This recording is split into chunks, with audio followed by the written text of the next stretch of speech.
Hey everyone, so you're on step 4, and we're reading that we need to use the snipping tool to take a screenshot of what our current OneDrive looks like. So the first step is we got to go over to our OneDrive, and we're going to go over to take a screen clipping of what this looks like. As a reminder, the keyboard shortcut for screen clipping is Windows, Shift, and S. You'll hold all three down, and we're going to drag this over the screen to show what our current OneDrive looks like. So after taking that screen clipping, what we're going to do is we're going to go into Microsoft Paint by going to hit the search tool and type in Paint, and we're going to open up this app.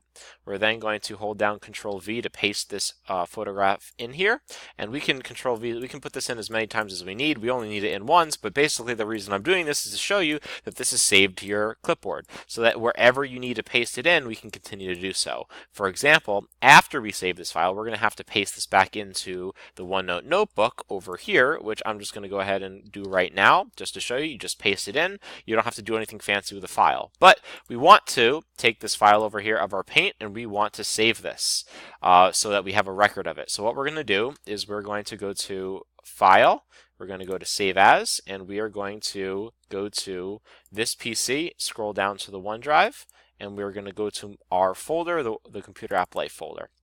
So we're going to save this as messy OneDrive picture.